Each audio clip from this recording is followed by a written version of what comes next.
კიდევ ერთხელ მოგესალმები, დიდი მადლობა რომ გვიყურებთ. თეორემას მეორე ნაწილის თემა არის ევთანაზია. ჩვენ შევეცდებით უპასუხოთ შეკითხვას, ვისია ადამიანის სიცოცხლე.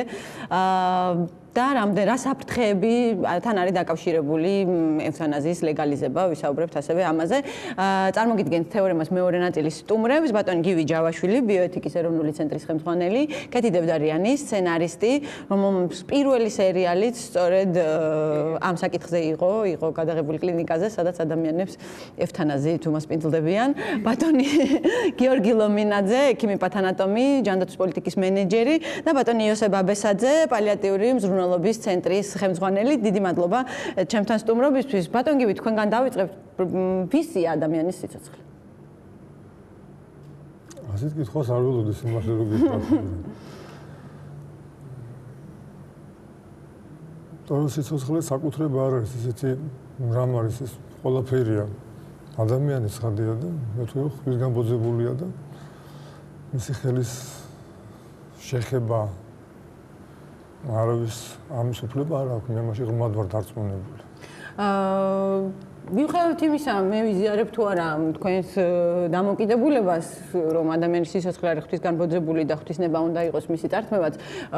არიან ადამიანები, რომლებიც არიან ათეისტები, მაგალითად, სულ არ სჯერათ ღმერთის არსებობის და სჯერათ, რომ არაფერი რო გარდაიცვლებიან, მაქსიმუმ რაც შეიძლება მათ დაემართოს, რომ ვთქვათ, მათი გვამი აყროლდეს. ეს გეორგიანის ცნობილი სიტყვებია. ასეთ ადამიანებს რას ვეუბნებით ამ შემთხვევაში, რომელსაც არ უნდა, ვთქვათ, მისთვის ღირსების შემლახველ სიცოცხლე და უნდა რომ ის სიცოცხლე ვინმე მოუსწრაფოს, დაეხმაროს ან თვითონ მოუსწრაფოს. ღირსება ისეთი ცნებაა, რომ შეიძლება იყოს მსჯელობისაგანი. რას ნიშნავს ეს ღირსება? ჩვენ ალბათ კიდევ ვისაუბრებთ, რა შეიძლება მოხდეს ევთანაზიას. რა რისკები ახლავს მას, მაგრამ კითხვა რომ დავსვათ ასე, რატომ უნდა გაუჩნდეს სურვილი ადამიანს, რომ მიმართოს ამას და სთხოვოს ექიმს, სამეცნიერო პერსონალს, რომ მას მოუსწრაფოს სიცოცხლე. ასეთი კითხვა და არგუმენტები, რაც მე მსმენი, ასეთია. ეს არის უმართავი სიმპტომები, ტკივილი, აუტანელი და ტკივილის გარდა არის ძალიან ბევრი გულისრევა და ასე შემდგომ. არის მეორე, ეს არის სოციალური, ანუ ტვირთი ოჯახის, ეკონომიკური, არის ასეთი მიდგომაც, განსაკუთრებით იმ ქვეყნებში, სადაც ალტერნატივა რაიმე არ არსებობს მედიცინაში. და ეს შეიძლება იყოს ზედმეტიობის განცდა, დეპრესია, მიტოვებულობის შეგრძნება და განცდა იმისა, რომ ასეთ ცხოვრებას შეიძლება აზრი არ აქვს. ასეთი არგუმენტებია. კი ბატონო, აი ვთქვათ, მე მინახავს რამდენიმე კვლევა, სადაც საუბარია იმაზე, რომ ადამიანი, რომელსაც საკუთარი თავისთვის სიცოცხლის მოსწრაფება სურს ამ გზით და ექიმს მიმართავს ამ თხოვნით, ძირითადად ეს განპირობებულია ფსიქოლოგიური ფაქტორებით და არა ფიზიკური ტანჯვით. უმეტეს შემთხვევაში ამას განაპირობებს ფსიქოლოგიური ფაქტორები.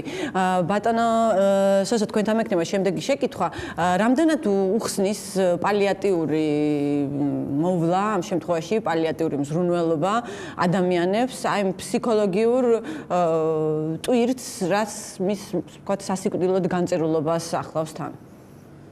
ეცეთ როგორ არის, პრინციპში პალიატიური მზრუნველობა თავისი არსით სწორედ მულტიდისციპლინურია, რომელიც გულისხმობს ყველა შესაძლო ტანჯვის მიზეზის ძიებასა და აღმოფხვრას. ანუ ის გულისხმობს ფიზიკური, ფსიქოემოციური, სოციალური და სულიერი ფაქტორების შეძლების დაგვარად დარეგულირებას. შესაბამისად, ორიენტირებულია ყველა იმ მიმართულებაზე, რომელმაც შეიძლება დასწიოს ადამიანის ცხოვრების ხარისხი და გამოიწვიოს მისი ტანჯვა.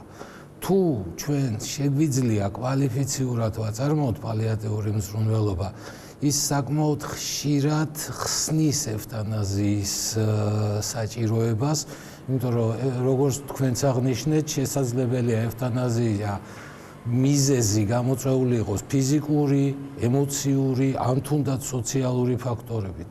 თუ ჩვენ შევძელით და დავარეგულირებთ ყველა ეს სფეროები, შესაბამისად მოიხსნება ამის საჭიროება. აქედან გამომდინარე, პალიატიური მზრუნველობის განვითარების პარალელურად ევთანაზიის აქტუალობა თანდათანობით კლებულობს. კი ბატონო, ესეც არის ევთანაზიის მოწინააღმდეგეთა ერთ-ერთი მთავარი არგუმენტი სწორედ ის არის, რომ პალიატიური მედიცინის პირობებში ევთანაზიის საჭიროება იხსნება, თუმცა ამაზე კიდევ გავაგზავნეთ მსჯელობას. სალომე ბარკერმა გამოკითხა ქუჩაში გამულელებს აზრი ევთანაზიის შესახებ. საინტერესოა რომ რა არის ევთანაზია, თითქმის ყველა მათგანმა იცოდა, შესაბამისად ეს კითხვა აღარც გაგვიშვია მე უკვე მაშინ რა ქვია გამოკითხვაში, თუ შეიძლება რომ ნახოთ ვიდეო და მე აქედან გამომდინარე უკვე ქეთის და გიორგისაც გავესაუბრებ. თქვენი აზრით თუ აქვს ადამიანს უფლება რომ დაასრულოს თავისი სიცოცხლე, თუ ის სასიკვდილოდ არის განწირული და იტანჯება? კი, იმიტომ რომ ყველა ადამიანი ცოდო ტანჯვისთვის და მაგალითად ის ვინც თავის ცხოვრებას წლებს ატარებს ტკივილში და აგონიაში, მე მგონი აქვს უფლება რომ დაისვენოს რა. თვითონ კი. კი, ჩემი აზრით აქვს უფლება რომ საკუთარი ბედი თვითონ გადაწყვიტოს. არ რომ ევთანაზია გამოიყენოს თუ არა. ადამიანი ყოველთვის უნდა ებრძოდეს სიკვდილს და სიკვდილის შიშს, იმიტომ რომ რავი, ალბათ სიკვდილზე ნატურალური და ბუნებრივი რამე არსებობს ვაფშე. თუ ტკივილები ტანჯავს ამ ადამიანს ისეთი რომ ურჩევნია რომ დაასრულოს ეს ტკივილები? არ ვიცი, მაინც უნდა ებრძოდეს ყველა ვარიანტში. საკმაოდ რთული თემაა და ჩემი აზრით მაინც ჯობია ბოლომდე იბრძოლოს.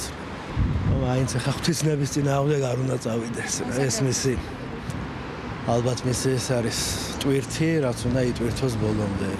ღმერთს უფლება ყველა ადამიანის სიცოცხლე ოდის დასრულება და ჯობია ღმერთს დაელოდოს. უფალმა იცის როდის და როგორ და რანაირად. იცით რა, მე მგონია რომ კი აქვს იმის უფლება რომ თვითონ გადაწყვეტოს კი. რა თქმა უნდა, ადამიანის თავისუფლება არის და თვითონ შეუძლია გადაწყვიტოს, მაგრამ თუ ამას რელიგიური ფაქტორიდან შევხედავთ, რა თქმა უნდა, ჩემი აზრით არასწორი არის, იმიტომ რომ ღმერთის შექმნილი სიცოცხლის განადგურების უფლება ადამიანს არ აქვს, თუმცა ეს რა თქმა უნდა თავისუფლება არის. 1000 პრეპარატი არსებობს და ტანჯვას შეიმსუბუქოს, რომ რა ვიცი, არასწორია მკვლელობა იგივე რა, თან თვითმკვლელობასთან უფრო მიახლოებულია. ღმერთმა უნდა გადაწყვიტოს, როგორც ჩასახავს სიცოცხლე, ისეც უნდა გადაწყვეტს, არა ადამიანს უნდა თუ არ უნდა. არავითარ შემთხვევაში. რატომ? ეს უფლის საწინააღმდეგო მოქმედებაა და სიცოცხლე დაამცრე ეს ნიშნავს, რომ უნდა მოხდეს ჯოჯოხეთში. ადამიანმა ამ მდგომარეობის წარ უნდა იყოს, არ უნდა შეწყვეტოს თავისი ხელით თავისი სიცოცხლე. ეს არის უფლის საქმე, უნდა დასტოვებს, გამოაჯანმრთელებს და უნდა წაიყვანს. ჩემი აზრით ყველა ადამიანის თავის სიცოცხლე თვითონ ეკუთვნის და თავის გადაწყვეტია როგორ დაასრულებს სიცოცხლეს. ჩემი აზრით აქვს.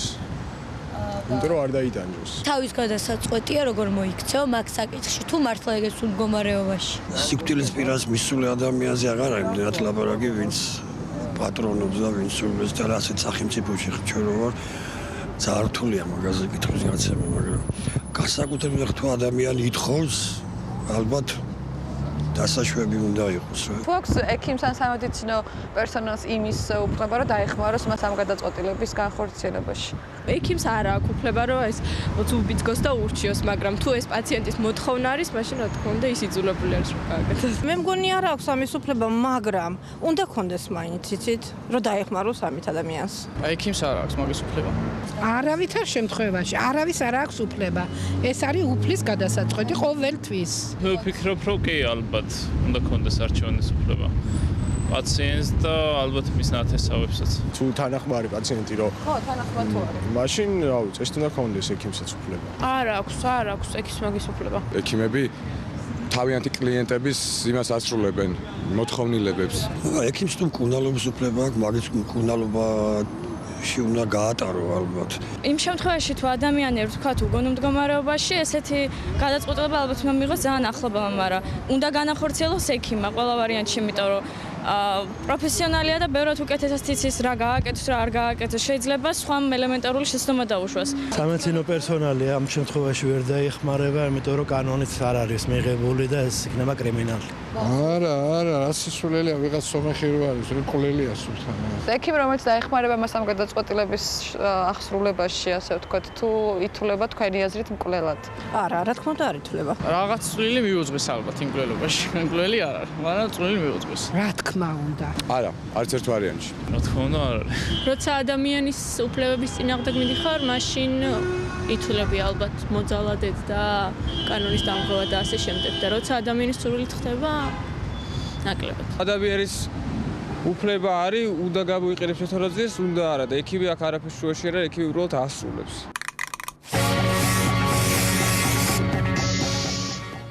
დავბრუნდით სტუდიაში, მოვისმინეთ ჩვენი თანამოქალაქეების აზრი, აქვე ვიტყვით ყოველთვის ვამბობთ არ დავიღლები გამეორებით, რომ ეს არ არის საზოგადოებრივი აზრის ამსახველი კვალიფიციური კვლევა, ცხადია, ამიტომ ესეთად ნუ რავინ მიიღებს, მაყურებელსაც ვთხოვ, ეს არის უბრალოდ კონკრეტული გამვლელების მოსაზრებები, ყველა მათგანის, რომელიც თქვათ სალომე ბარკერს იმ მომენტში, იმ ადგილას გაუჩერდა.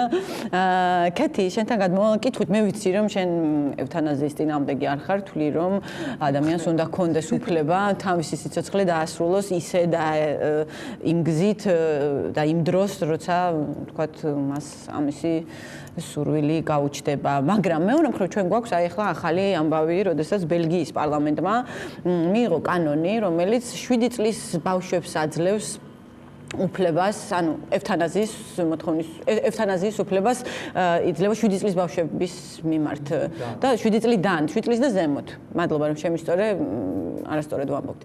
თუ ბავშვების შემთხვევაში რას ფიქრობ?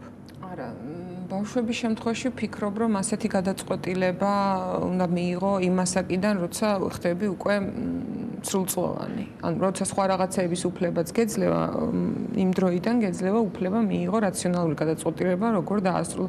ნუ 7 წლის ბავშვმა ალბათ სიკვდილი რა არის, არც იცის კარგად. ხა არ უნდა იყოს შენი მეორე ბელგიის კათოლიკე ეკლესიის მნიშვნელობა ქორეპისკოპოსის მოსაზრებას, რომ ეს არის ამორალური გადაწყვეტილება, იმიტომ რომ მათ არ აქვთ ეკონომიკური და პოლიტიკური გადაწყვეტილების უფლება, იმიტომ რომ ისინი მზად არ არიან ამისთვის და ამ დროს აძლევ უფლებას, რომ სიცოცხლის საკითხი გადაწყვეტოს. არა, მე ვამბობ, ადამიანი რაღაც ასაკში 7 წლის ადამიანს შეიძლება გახდეს მაგალითად პრეზიდენტი ქვეყნის.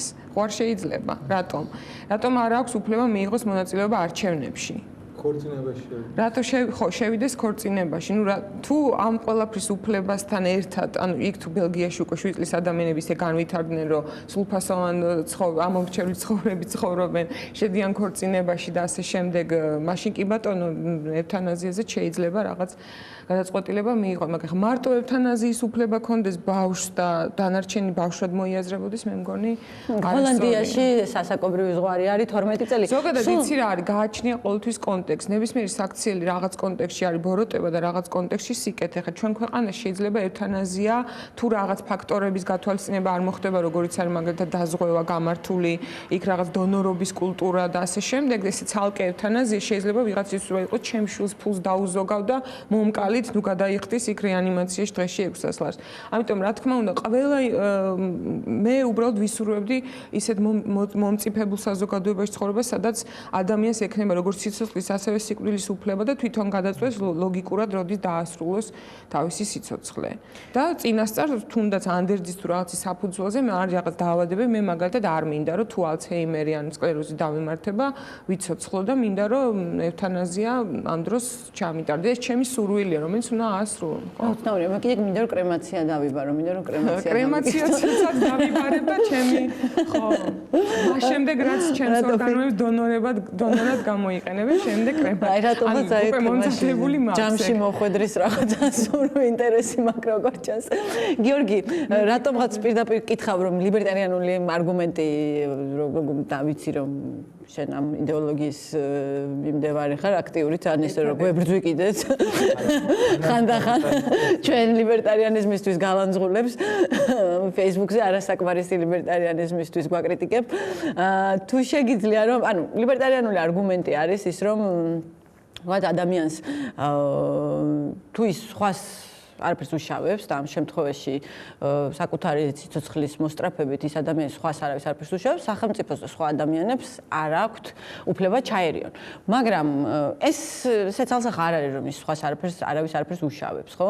ვთქვათ, ან ზოგადად ის არ ხდება დანაშაულის მსხვერპლი. არსებობს უამრავი არგუმენტი და ერთ-ერთი არის ის რომ შეიძლება ევთანაზია ბოროტად იქნეს გამოყენებული, გამომდინარე იქიდან რომ ვთქვათ ათასობით ადამიანი ელოდება მაგალითად ორგანოს, ხო?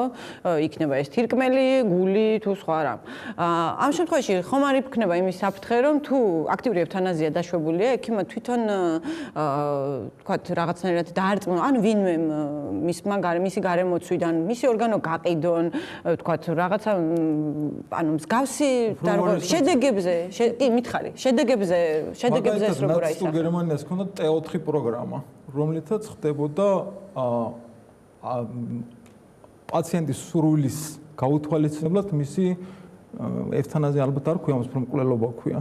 მაგრამ საღდებოდა ევთანაზიათ, ანუ ლაპარაკი იყო ინვალიდებზე, ხეიბრებზე და ასეთ პაციენტებზე, რომლებსაც ნაცისტური გერმანია თვლიდა, რომ იყო საზოგადოებისთვის ზედმეტი ტვირთი და აქედან გამომდინარე არსი ლოგიკური არსი ამ მიდგომის იყო ის, რომ ადამიანი კი არ წვიტავს საკუთარ სიცოცხლეს რა უქნას, არამედ საზოგადოება წვიტავს თითოეული მისი წევრის სიცოცხლეს რა უქნას. კი, ამიტომაც ეს გერმანიის შესთემა დღესაც დღემდე რაღაცნაირად დამბუდადებული ვით არის სწორედ აი ამ მეხსიერების გამო. თუ შეგიძლია რომ დამისაბუთო ლიბერტარიანული არგუმენტის ისტორია ამ შემთხვევაში შედეგების გათვალისწინებით, რა შედეგებით შეიძლება დასრულდეს იმის გათვალისწინებით?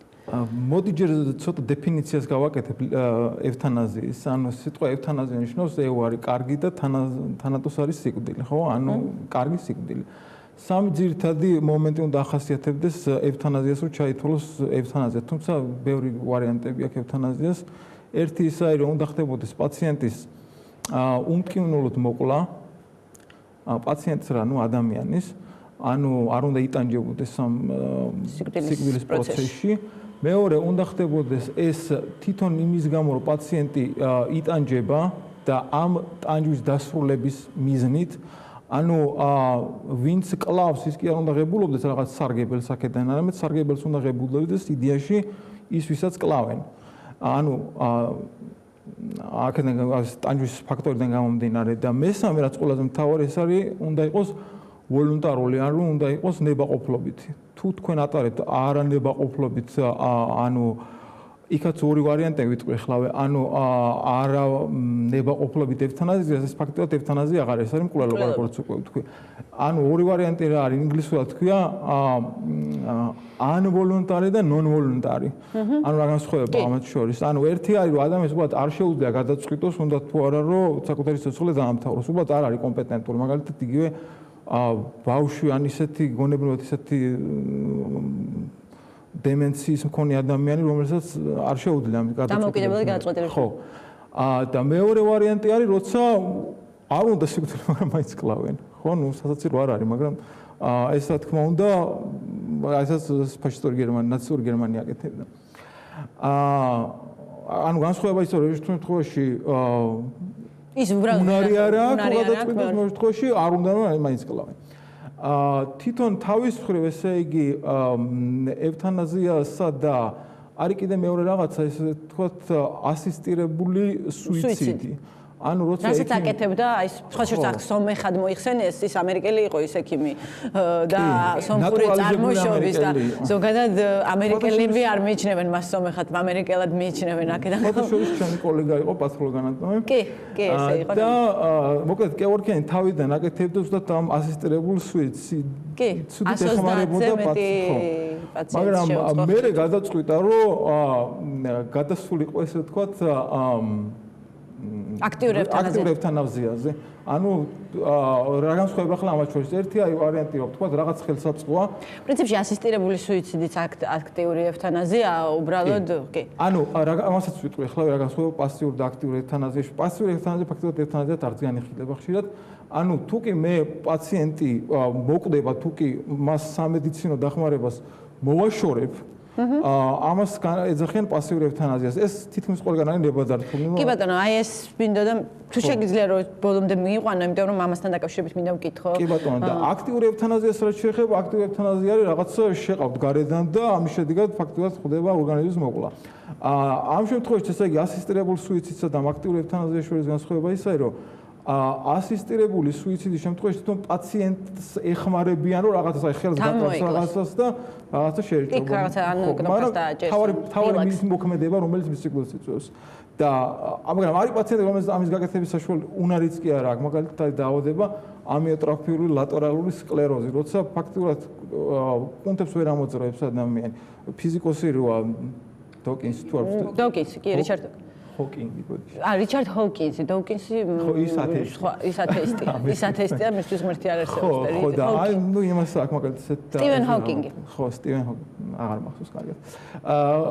ხო და ანუ ამ შემთხვევაში პაციენტს იმის საშუალებაც არ აქვს რაღაც ხელი გამოძრაოს, რომ ეს ლეთალური ინიექცია გაიკეთოს. მოკლედ, რა მინდა რომ თქვა, რაც შეეხება ლიბერტარიანულ მიდგომას, ძირითადი არსი ამის ისაა, რომ თვითონ პაციენტი უნდა წვედეს რა უქნას საკუთარ სიცოცხლეს და საკუთარ სხეულს. სხვათა შორის ლიბერტარიული მიდგომა ისიც, რომ ადამიანს უნდა ქონდეს საკუთარი ორგანოების თუნდაც გაყიდვის უფლება. ანუ თქვათ თირკმლების დეფიციტი არის ძალიან დიდი ამჟამად. ეს დეფიციტი მომენტალურად მოიხსნებოდა ადამიანს რო ქონდეს უფლება რომ გაყიდოს თირკმელი. ორი თირკმელი. ხო, შეიძლება ეს იყო კიდეც აი იგივე კევარქიანის არგუმენტი სამბობდა რომ მაშინ როდესაც ამდენი 1000 ადამიანი ორგანოს ელოდება, რატო არ უნდა მივცეთ საშუალება თუ ამას თვითონ პაციენტი ისურვებს და მას სიკვდილი სურს, რომ თქვათ იმ ადამიანებს გაუხანგრძლივდეთ სიცოცხლე და სხვას დაეხმაროს. კევარქიანთან დაკავშირებით დამოვიწყდა დამთავრებინა, ანუ რატო გადავიდა ის აქტიურ სუიციდზე, ამ აქტიურ ევთანაზიაზე, ასისტირებული სუიციდიდან. ანუ არც ის კი არ იყო რომ რაღაც თავში რაღაც გადაუტრიალ და არამედ და ეგ გააკეთა იმიტომ რომ უნდა ეს პრობლემა გაეხადა საზოგადოებრივი განსჯის საგნად და ჩათვალა რომ თუ კი მას სასამართლოში რას ქვია სასამართლოში წავიდოდა საქმე მესინა მანამდეც მიდიოდა მაგრამ ყოველ შემთხვევაში მართლდებოდა იმიტომ რომ ასისტირებული სუიციდი არ ითვლებოდა ისე ამერიკაში იმ შტატში სადაც ამას აკეთებდა არ ითვლებოდა კრიმინალად და ამიტომ ყოველთვის მართლდებოდა, მაგრამ რაც გააკეთა მე ეს აქტიური ევთანაზია, ის უკვე ჩაითვალა კრიმინალად და მიარჩეს. მე ცოტა სხვანაირად მახსოვს ეგ ისტორია, მაგრამ მაინც ჩვენთან, აი ბატონმა გიორგიმ აღნიშნა, ბატონ გივი თქვენთან მექნება ეს შეკითხვა. კანონმდებლობის მიხედვით შეგვიძლია ვთქვათ, რომ პასიური ევთანაზია, როდესაც ვთქვათ, წინასწარი შეთანხმებით პაციენტი უარს ამბობს აქტიურ სამედიცინო დახმარებაზე, სასიკვდილოდ განწერილი პაციენტი უარს ამბობს აქტიურ სასიკვდილო, ეს არის ნებადართული. კანონმდებლობის მიხედვით, იგივე თუ ავიღებთ პაციენტთა მომსახურების ერთი წუთით, აი ამას ზუსტად პაციენტის უფლებების შესახებ კანონს ქმედუნარიან და გაცნობიერო გადაწყვეტილების მიღების უნარიან პაციენტს უფლება აქვს მკურნალობის ნებისმიერ ეტაპზე უარი განაცხადოს სამედიცინო მომსახურებაზე. აგრეთვე შეწყვიტოს უკვე დაწყებული სამედიცინო მომსახურება. სამედიცინო მომსახურებაზე უარის თქმის ან მისი შეწყვეტის მოსალოდნელი შედეგების შესახებ პაციენტი ამომწურავად უნდა იყოს ინფორმირებული და 24 მუხლი 23 იყო. ხო, საქართველოს მოქალაქის უფლება აქვს წინას წარწერილობით გამოხატოს ნება უგონო მდგომარეობაში აღმოჩენისას, შენ გეხება ეს, ან გაცნობიერებული გადაწყვეტილების მიღების უნარის დაკარგვისას, მისთვის სარეანიმაციო სიცოცხლის შემანარჩუნებელი, ან პალიატიური და პალიატიური, ან და უпростоრეთ ესე არის, პალიატიური მზრუნველობის ჩატარების შესახებ, თუ მითითებული გარემოებები გამოწვეულია განუკურნებელი დაავადების ტერმინალური სტატიით, დაავადებით, რომელიც აუცილებლად გამოიწვევს მძიმე ინვალიდობას. ეს იმას ნიშნავს, რომ პასიური ევთანაზია ჩვენთან ლეგალურია. იქ იმას შეიძლება პაციენტის მოთხოვნის თუ ვთქვათ, იგივე გამორთოს სიცოცხლის მხარდამჭერი აპარატიდან ადამიანი იმ შემთხვევაში, თუ მისი მდგომარეობა არის, ვთქვათ, უიმედო, ხო? მოკეთილი. არსი ასეთია, რომ პაციენტს უფლება აქვს თქვას უარი ნებისმიერი სახის სამედიცინო ჩარევაზე და მკურნალობაზე. ის რომ პასიური ევთანაზიის ეს ფორმა ჩვენთან დაშვებულია, ეს დებულება არ არის სწორი, იმიტომ რომ დიდი დისკუსია ამაზე საერთოდ ეს ევთანაზია არის თუ არ არის და ექსპერტთა მოსაზრება, რასაც რისი მომსწრეს მე ყოფილ ვარ ევროპის მასშტაბით, ევროპის საბჭოში, ეს არ განიხილება ევთანაზიად. ეს არ არის ევთანაზია, ეს არის ადამიანის ღირსების პატივისცემა და ჩვენ უწოდებთ ამ ტერმინს ადამიანის ავტონომიის პატივისცემა. ავტონომია ნიშნავს ადამიანი იღებს გადაწყვეტილებას მისთვის სამედიცინო მომსახურების გაწევის თაობაზე. და მისი ნების წინააღმდეგ არ შეიძლება სამედიცინო მომსახურების გაწევა. ანუ ეს მიდგომა პასიური ევთანაზიად ექსპერტთა წრეში ეს იქნება ბიომედიცინა ადამიანის უფლებების სფეროში არ განიხილება. ამიტომ როგორც აღნიშნე, ეს არის პაციენტის უფლება უარი თქვა სამედიცინო მომსახურებაზე. რაც შეეხება წინასწარ განცხადებულ ნებას, ასეთი ნორმა არსებობს ჩვენს კანონმდებლობაში, თუმცა აქტიურად ის არ გამოიყენება ჩვენს ქვეყანაში. მე შემიძლია ამ საკითხზე. ბატონო? ამის თქმა შემიძლია. და ერთი კითხვა მაქვს, მაშინ თქვენ როდესაც ამბობთ, რომ ადამიანის ღირსებიდან გამომდინარე შეიძლება ვთქვათ იგივე მან თავის თავს არ გაუწიოს დახმარება იმისთვის, რომ იცოცხლოს და ვთქვათ მაგ შემთხვევაში ისევ ღირსებიდან გამომდინარე, რატომ არ შეიძლება რომ ადამიანმა მოისწრაფოს სიცოცხლე, იმიტომ რომ არ უნდა მას ღირსების შემნახველ მდგომარეობაში ყოფნა ავადმყოფობისას. ეს ძალიან საინტერესო იგივე აი არც აი მე. პაციენტის უფლებებზე როცა საუბარი და ადამიანის უფლებებზე ჯანმრთელობის დაცვის სფეროში, ერთი რამ არის საინტერესო, რომ აღიარებულია ესეც, რომ უარის უფლება უფრო მყარია, პაციენტის უფლება უარი თქვას მომსახურებაზე, ვიდრე მოითხოვოს რამე. პაციენტი ვერ მოითხოვს არაადეკვატურ სამედიცინო მომსახურებას, ვერ მოითხოვს არაადეკვატურ მკურნალობას. ექიმის აქ მეორე მხარე არის სამედიცინო პერსონალი, მეორე მხარეს ექიმი. ექიმი იღებს გადაწყვეტილებას ასეთი პრინციპით: რისკი, სარგებლობა, პაციენტის ნება. ანუ ჯერ თავიდან ექიმი აფასებს, რა შეიძლება შესთავაზოს პაციენტს და მერე პაციენტი ირჩევს. ასე რომ პაციენტმა რომ თქვას, რომ აი ეს მე მინდა, ექიმი საერთოდ არ არის ვალდებული ის შესთავაზოს პაციენტს, რაც მას უნდა, იმიტომ რომ ეს შეიძლება იყოს არაადეკვატური. ექიმი გადაწყვეტილებას იღებს პროფესიული სტანდარტების მიხედვით. რა არის ამ შემთხვევაში პაციენტისთვის სასიკეთო ბიოსამედიცინო კუთხით. მერე სთავაზობთ ალტერნატივას პაციენტს და პაციენტი იღებს მერე გადაწყვეტილებას. ევთანაზიის შეთავაზება არ არის ალტერნატივა. არ ჩვენ ქვეყანაში და ქვეყანათა უმრავლესობაში თქვენ ჩამოთვალეთ, რამდენიმე ქვეყანა არის 4 ქვეყანა ევროპაში და 4 შტატი ამერიკის შეერთებულ შტატებში, სადაც არის ექიმის დახმარების სუიციდი. აი ეს არის და ეს პრინციპში აი ჩვენ უმრავლესობაში გახლავთ. და ერთი კითხვა მაქვს, ზოგიერთი ქვეყანა, რომელიც ვთქვათ ევროპაში ევთანაზიას სრულად ლეგალიზებულია, ეს არის შვეიცარია, ჰოლანდია, ბელგია და ლუქსემბურგი. ეს ქვეყნები არიან ევროპის საბჭოს წევრები. როგორც წესი ევროპის საბჭო რაღაც გარკვეულ ვალდებულებებს აკისრებს ხოლმე მის წევრებს. როცა მსჯელობთ ამ თემაზე, ეს მიიჩნევა თუ არა ევროპის საბჭოს მიერ, თქვათ იგივე გარკვეულ გადაცდომად სტანდარტიდან და აძლევთ თუ არა შენიშვნას იგივე ბელგიას, ლუქსემბურგს, შვეიცარიას და ჰოლანდიას ამის თაობაზე. მე მუშაობდი 10 წელი ევროპის საბჭოში, ამიტომ კარგად ვიცი. ევროპის საბჭოს ექსპერტი 1999 წლიდან. იქ არის კომიტეტი, რომელიც ამ თემებზე მუშაობს. ბიოტიკის კინო. და იყო ამ თემის განხილვა 2 წლის წინ ჩატარდა დიდი კონფერენცია სიცოცხლის ბოლო სტადიაზე მყოფი პაციენტებისათვის სამედიცინო მომსახურების გაწევის თაობაზე და ახლა არის პროექტი დოკუმენტისა, რომელიც ეხება სიცოცხლის ტერმინალურ სტადიაზე მყოფი პაციენტებისათვის სამედიცინო მომსახურების გაწევაზე. თავიდანვე როცა ამ დოკუმენტზე დაიწყო მსჯელობა, იყო დიდი კონფერენცია, შემდგომ ექსპერტების დისკუსია და ეს პროექტი მზად არის, მაგრამ ჯერ არ არის საზოგადოებისათვის გახსნილი, ბოლო ვერსია გაიხსნება საზოგადოებისთვის. კონსენსუსი იყო პირველსავე ეტაპზე ეს დოკუმენტი არ შეეხებოდა ევთანაზიას. იმის გამო, რომ იმ 4 ქვეყნის აზრი ამ საკითხის შესახებ საპირისპიროა და ამ თემაზე დისკუსიას ჩაითვალა, რომ აზრი არ ჰქონდა ევროპის საბჭოს ფარგლებში, როცა მოზადდებოდა ეს დოკუმენტი, იმიტომ რომ ადამიანის ფუნდამენტური უფლება, სიცოცხლის უფლება, მაგრამ აი ეს ადამიანის უფლების მომხრეების მხრივ დიდი არგუმენტია, რომ არ არსებობს ასეთი უფლება, რომ მინდა სიკვდილი დაუშვას. ასეთი რამ არ არსებობს. ანუ ადამიანის უფლება, ადამიანის სიცოცხლის უფლება, სიკვდილის უფლებასაც გულისხმობს, იმიტომ რომ სიკვდილი სიცოცხლის განუყოფელი ნაწილია, ერთგვარი კეთი თუ იზიარებ ამ სოფიზმის გზით კი შეიძლება ასე ვთქვა. თუ იზიარებ ამ მოსაზრებას. მე ვფიქრობ, რომ ზუსტად ისეთივე უფლება მაქვს გადავწყვიტო, როდის დავასრულო რაციონალურად ჩემი სიცოცხლე როგორც სხვა დანარჩენი უფლებები, ანუ სიკვდილის ამის ნაწილია, სხვა ფუნდამენტალური უფლებების და აქ არ იგულისხმება, თქვათ, რაღაც სასოწარკვეთილებით მიღებული გადაწყვეტილება, რომ დაუშვათ არ მაქვს კურნალობის ფული ან არ მინდა ტვირთად დავაწვე ვიმეორე ჩემს ახლობლებს ან რაღაც, ეს არის უბრალოდ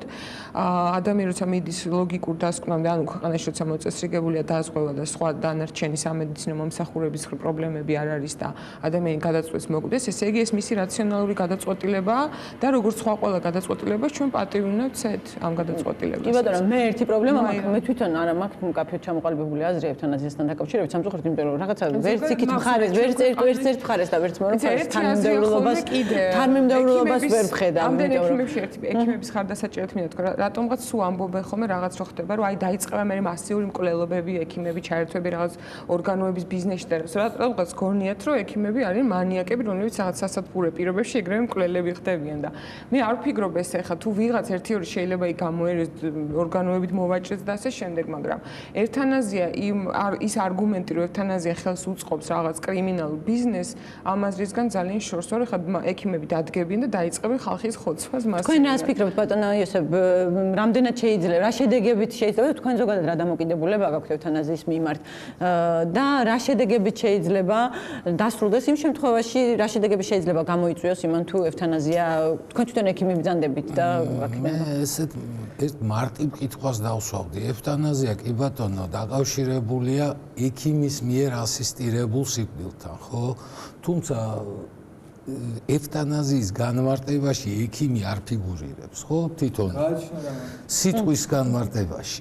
კი, არ არის. აი, რო წარმოვიდგინოთ, რომ მეზობელმა მაგალითად იცის, როგორ მოუსწრაფოს თავის მეზობელს უმტკივნეულოდ მარტივად სიცოცხლე და რომ მოუსწრაფოს. როგორ შეიძლება ეს განიხილება? იყო კიდევაც ჩვენთან საქმე, როდესაც შვილმა დედამისი მოკლა და შემდეგ რომ დავობდნენ სასამართლოში, იქ იყო საუბარი იმაზე, რომ მან ევთანაზია ჩაუტარა და იმიტომ გაგუდა ბანიში.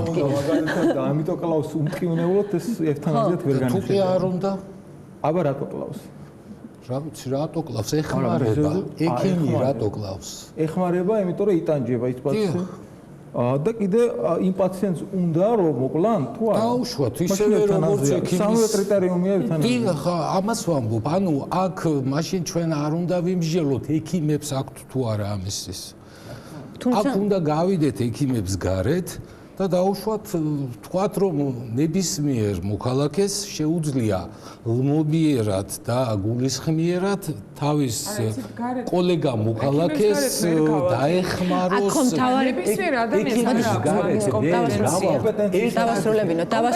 ხო არ არსებობს მაგის. მე რა ვიცი, ხა ჩემ მეზობელს აქვს შანსი კიდე გადარჩენის თუ არა? როგორ უნდა გავარკვიო? არა, აქ ლაპარაკი იმაზეა, რომ აქვს შანსი სტადიაზეა თუ აქ ლაპარაკი იმაზეა, რომ მე უნდა გავარკვიოთ, მას აქვს შანსი თუ არა გადარჩენის, თუ აქ ლაპარაკი იმაზეა, რომ მას აქვს სურვილი, რომ დაამთავროს თავის სიცოცხლე. მოდით, გავმიჯნოთ. მე ეს ხომ პირობების ერთობლიობას გულისხმობს ზუსტადაც ევთანაზია, ხო? ევთანაზიის შემთხვევაში კომპეტენციის ფარგლებში ამ ადამიანს აქვს დეპრესია და აპათია თუ არის რაღაც დაავადების ტერმინალურ სტადიაზე და ეხლა შეიძლება სასოწარკვეთი, არა, ხომ არა, თუ ადამიანს უბრალოდ სიცოცხლე აღარ უნდა, იმიტომ რომ შეყვარებულმა მიატოვა და ევთანაზიას თხოვს, მე როგორ უნდა გავარკვიოს, რის გამო ითხოვს? ეს არის ექიმის კომპეტენციის ფარგლებში არ შეიძლება მხოლოდ იყოს, რომ ადამიანს შეიძლება გაარკვიოს ის ადამიანი ექიმმა შეიძლება გაარკვიოს ეს ადამიანი არის პაციენტი თუ სასოწარკვეთილი. არა, ამ შემთხვევაში ექიმს შეუძლია იმის დადგენა, გადარჩენის შანსი აქვს თუ არა პაციენტს. იმის დადგენა, გადარჩენის შანსი აქვს თუ არა პაციენტს, შეუძლია ეს თემა განიხილოს პაციენტთან და შეუძლია უთხრას, რომ იცით რა, შენ გაქვს გადარჩენის შანსი ან არა გაქვს გადარჩენის შანსი. დაუშვათ ექიმმა უთხრა, რომ შენ არა გაქვს გადარჩენის შანსი. ამის მერე წავიდა თავის სახლში და თავის შვილმა ან თავის დედამ დაეხმარა ამ ქვეყნიდან უმტკივნეულოდ წასვლაში. ამით პრინციპულად რა იცვლება, მეც მაგ შეკითხვას ვსვამ. ანუ ექიმებთან არ არის ხო ეს თემა მედიაში ასოცირებული. ერთადერთი მიზეზი, რის გამოც ეს თემა ასოცირდება ექიმებთან, ეს არის ჩვენი კომპეტენცია, რომ ჩვენ ვიცით თუ როგორ შეიძლება ეს უმტკივნეულოდ განხორციელდეს. და დახმარება თუ იოლად შეგიძლიათ ბალიშის გამოყენება არ დაგჭირდება. დიახ, ერთადერთი რის გამოც ეს თემა ასოცირდება ექიმებთან.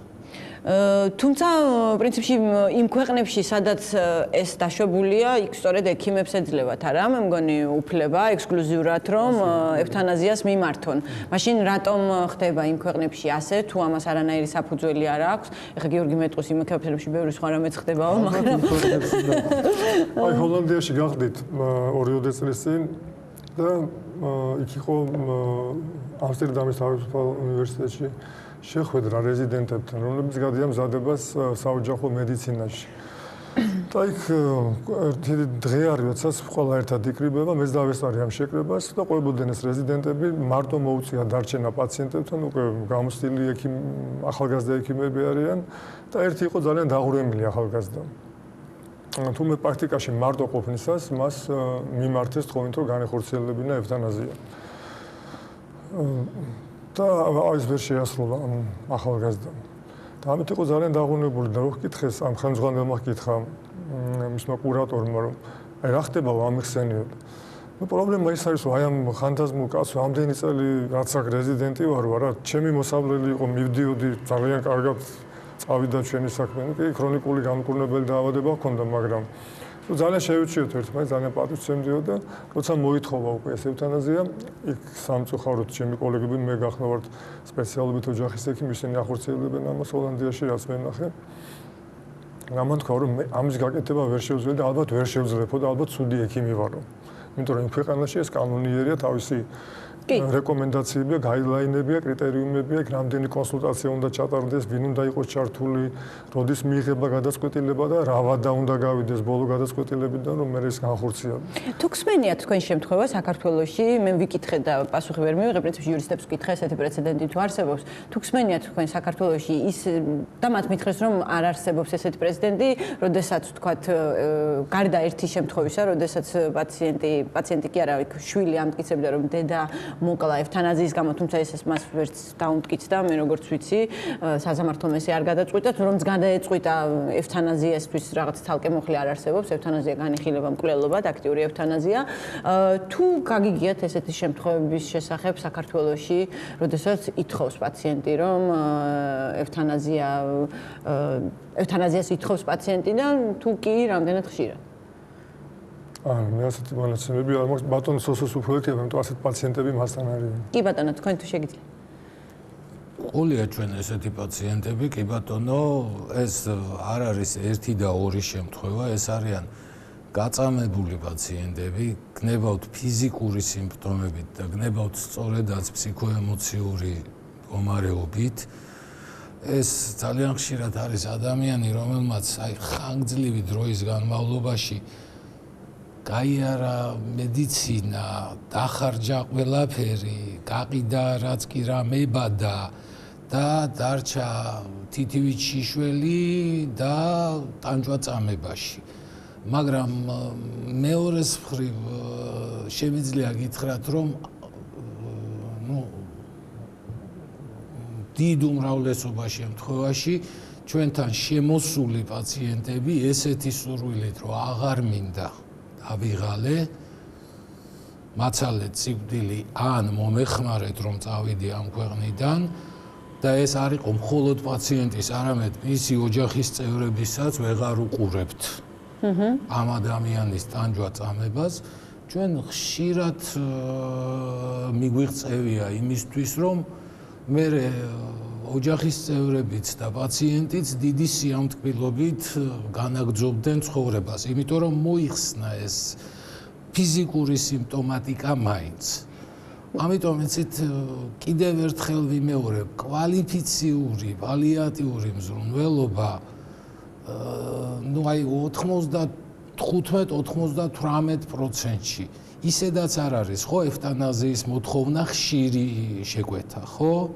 და ამ შეკვეთების 95%-ში შესაძლებელია ამ შეკვეთის უკან გაწვევა კვალიფიციური პალიატიური მზრუნველობის შემთხვევაში. კი ბატონო, მე მინდოდა რომ ეკლესიის არგუმენტებიც ყოფილიყო წარმოდგენილი სამწუხაროდ მათ მოსვლა ვერ მოახერხეს შესაბამისად შესაბამისად რელიგიური არგუმენტები ისეთი სისავსით არ არის წარმოდგენილი როგორც შეიძლება და ყოფილიყო გარდა იმისა რომ სიცოცხლე ღვთისნება და მას წაიღებს სიცოცხლეს როცა მას მოესურვება მაგ საინტერესო იქნებოდა დისკუსია ბუნებრივია მაშინ რა შეებით მკურნალობის შემთხვევაში თქვათ იგივე თუ ეს ყველაფერი ღვთისნებაა რატომ არ მიუყვებით მის ნებას და რატომ ვსვავთ თქვათ გაციების წამლებს როცა სურდობა მაგალითად მე თუ არ ათეისტი რამდენად აქვს უფლება ეს თალკე უმრავლესობას რომელიც შეიძლება არის მორწმუნე თავს მომახვიოს საკუთარი ნება მე კი ცხადია და ამიკრძალოს რაღაც ჩემს ხელს რა უქნა ანუ ეს ფილოსოფიური საკითხია თუ შეიძლება ეს შევხედოთ კი ბატონო მე დასასრულისკენ უნდა წავიყვანო ჩვენი გადაცემა ქეთის და გიორგის რეპლიკების სახით თუ სურთ რამის დამატება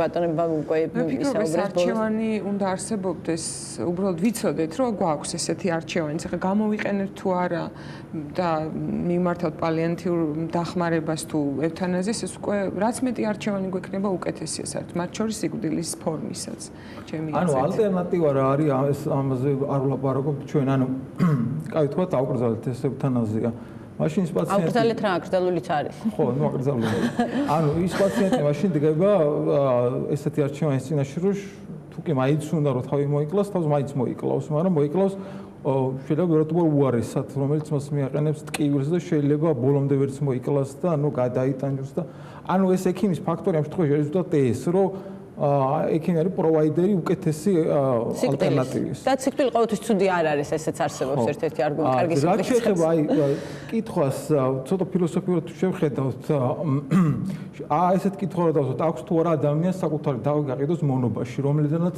ის მე ვეღარ გამოიხსნის თავს ეს ერთ-ერთი ლიბერტარიანული კითხვა ესეთი კი ცხადია არა ეს დილემა ხო ოფიციალურად ანუ ეს ევთანაზიაც ხშირად შეიძლება ესე განვიხილოთ რომ მე თუ თავს მოვიკლავ მე უკან ვეღარ დავბრუნდები ანუ ეს არის პერმანენტული ერთმხრივი გადაწყვეტილება ესეც არის რომ სუიციდი ხო არ არის დანაშაული აქედან გამომდინარე მაგას გარდა კიდე რაზე მინდოდა გამომეხვილებინა ყურადღება საქართველოს ჩემი აზრით ევთანაზიაზე როცა ვლაპარაკობთ სხვა ფაქტორი მოდის წინ ეს არის ის რომ პაციენტმა რომ გადაწყვიტოს უნდა თავის მოკლა თუ არ უნდა ჯერ უნდა იცოდეს რომ ყდება ხო ანუ ჩვენთან ესეთი მიღებული ტრადიცია რომ პაციენტს როგორც წესი ოჯახის წევრებიც და ექიმებიც სამწუხაროდ ფიქრობენ რომ უნდა დაუმალონ მისი დიაგნოზი მე მაგალითად ესეთ შემთხვევაში მქონდა პრაქტიკაში მოვიდა მეუღლე ქალბატონი და ნუ პაციენტს ჰქონდა სიმსივნის დიაგნოზი, ავტოსებიანი სიმსივნის დიაგნოზი და მეუბნება ესეთ რამეს, რომ ანუ ეს მივეცი ეს დიაგნოზი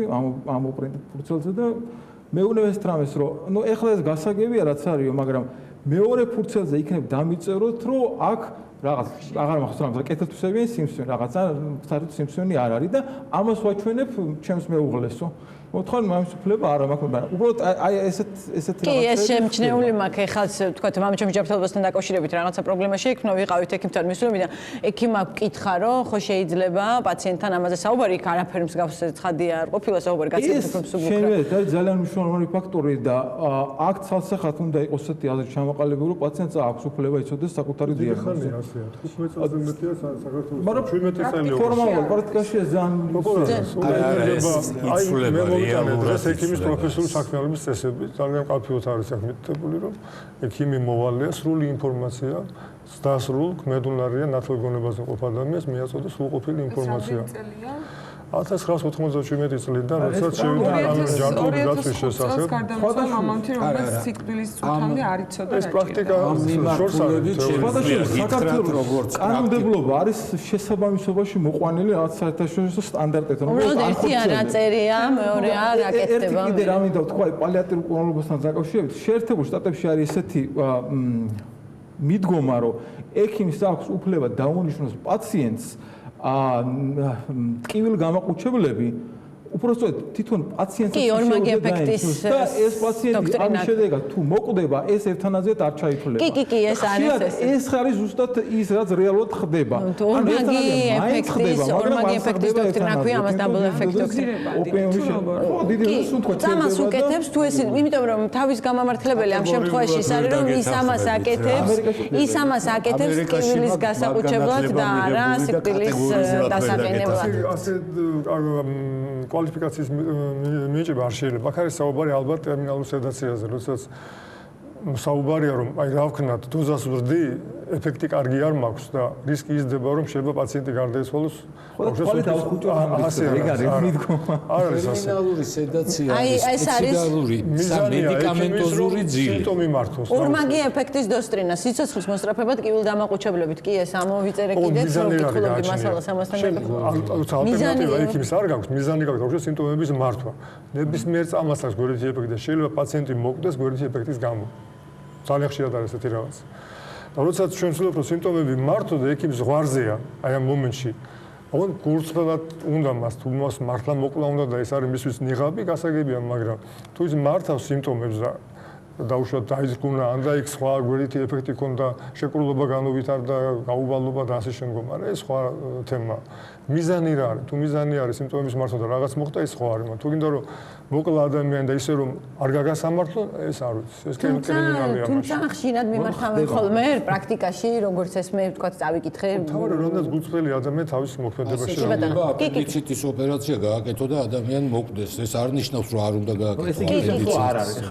კი, ეს არის სამედიცინო შეცდომა ერთია, როდესაც უბრალოდ ადამიანს აძლევს ტკივილ დამაყუჩებელს, იცი რომ ეს მასზე უარყოფითად იმოქმედებს, მაგრამ ტკივილს უყუჩებ ამით რეალურად და იმის შესაძლებლობასაც აძლევს. ამის თუშებად ასეთი საზოგადოება, რომელსაც ხელეწიფება ეს და კარგი იქნება თქვენ თუ გადაიღებდით ან ნახავდით ისე ადამიანს, რომლის ყოფა შეიძლება ზოგადად საზოგადოებაში აღწევს ასეთ განცდას, რომ რა ფასი აქვს მის ცხოვრებას. რა ფასი აქვს მის ცხოვრებას. აი პირველი რეაქცია შეიძლება ასეთი იყოს.